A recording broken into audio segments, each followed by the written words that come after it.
There are two things that have the potential to cause a major shift in the auto industry by the end of the year. I'm going to talk about those two things in this video and also share with you guys what I've personally experienced as a salesperson that works for a Subaru dealership. If you guys are new to my channel, my name is Alex. I like to share weekly videos all on Subaru related topics and share car market update videos just like this one.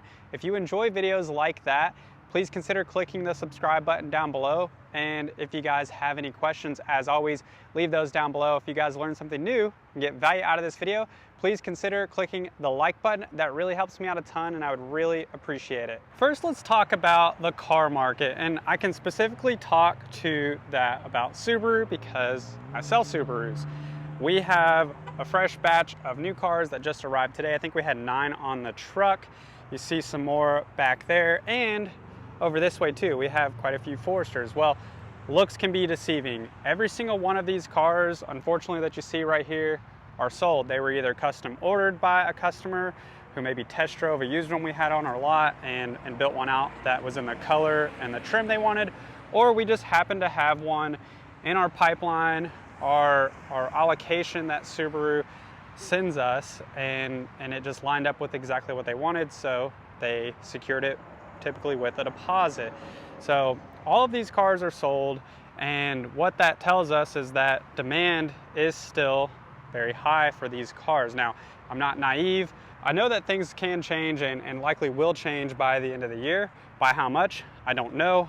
I don't know what everything is going to look like. I don't have a crystal ball, but I can share with you where things have been and also give you some indication on what to look out for and when we might expect to see a shift in the market. So we sell everything at MSRP. There are those one-off opportunities where maybe we have a model that isn't as popular. I shared details with you guys on that in my last video, maybe like a WRX or something like that, or maybe a Subaru Legacy. It's not as popular, and therefore you'll see an opportunity for a discount below MSRP. But all of our Foresters we sell right at MSRP. By the way, we have never sold any of our new cars above MSRP. And our Crosstreks, couldn't find it. This is the new Sapphire Blue, by the way. It's the first one I've seen in person on the Crosstrek. So all of our 24 Crosstreks, this is our most popular car. Talked about it in pretty much all of my recent videos. It's a great little value here for a new Subaru. We sell all of these at MSRP. So again, that can shift, but right now we're still selling them right at sticker. And if you go look at the window sticker on this one, I know there's a glare here, so it's kind of hard to see. This one is $26,454. You might ask yourself, wow, compared to the average MSRP on a new car, that's quite a low amount. That is because this is the base trim, but it doesn't have, this is new for the 24. The base trim no longer has the roof rails, which used to be standard. It has these polished black alloy wheels. Don't mind a little bit of rust on those rotors. That will come off when they drive that surface rust that happens when cars sit here for a couple of days and we get a lot of rain. We're probably about to get again today, but this is what it's been like. We've been selling out of our inventory, and that tells you that buyer demand is still strong even despite interest rates going up, at least for Subarus. Now, that's not the same with every auto manufacturer. And you don't have to take my word for it. All these cars could be available. Obviously, you don't have to take my word for it. I had some people in my comment section on one of my recent videos talking about Subaru and the auto industry recently and kind of claiming that maybe I'm not telling the truth. But like I said, you don't have to take my word for it, and you can go check with your local Subaru retailer. It's very likely that they have little to no inventory as well. And while inventory has slowly been getting better, the buyer demand has still been high enough where that inventory typically sells out very quickly. And so that brings me to my next point, and that is talking about when will we see a shift, and what are the two things that I mentioned at this beginning of this video that will likely impact and cause a shift in the market. So the first thing that has the ability to impact the auto industry greatly is going to be the interest rates. It's been a hot topic for the last, well, going on a year now. At the end of 2022, the Federal Reserve started increasing their benchmark rate, which therefore trickles down into auto financing and any other loan that you might be trying to get. We've seen it with mortgages as well. So that's no new news. The interest rates have been going up. Well, they intend to continue increasing the interest rates to decrease inflation.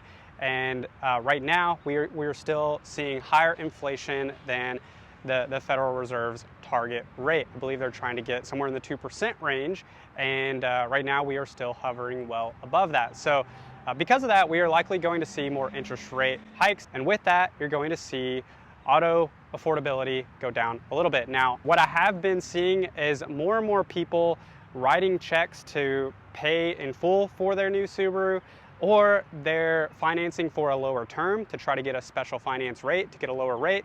And lastly, maybe they're doing a combination. They're putting more money down. Maybe they're doing a large down payment, putting 20, 30, even 50% down, and then still financing a portion of that, but financing that at a lower term. So that is what I've personally been seeing. And of course, that is taking more and more buyers out of the market. And once you see more buyers take themselves out of the market because of affordability, and what to look out for is cars sitting on the lot. If you see that if you go to your local retailer and you see that there are cars sitting on the ground, we've already seen it with other auto manufacturers. They're not selling cars, they're having to start providing more incentives or discounts on cars. Once you see that, you will start seeing discounts and you'll start seeing more and more dealerships selling below MSRP. As it stands right now, we are still selling firmly at MSRP on all of our new Subaru inventory. The second thing that I think is going to have a huge impact on the auto industry as a whole, and maybe even for Subaru, is going to be the student loan forgiveness or the student loan forbearance that is ending. That ends end of August. Student loan interest will start accruing again, from my understanding, on September 1st, and the first student loan payments will start being due again in October. And that means for anybody who is trying to buy a car, that is going to directly impact their ability to get approved for loans and how much they're comfortable with and able to afford on a monthly payment for an auto loan. So those are two things that I think are going to impact the market greatly in the next coming months and by the end of the year. What actually happens and how that all plays out remains to be seen. If you guys have questions, leave those down in the comments section below. If you guys found this video informative and entertaining, then click on the like button. It really helps me out a ton. I hope you guys have a great day, and I will see you in the next one.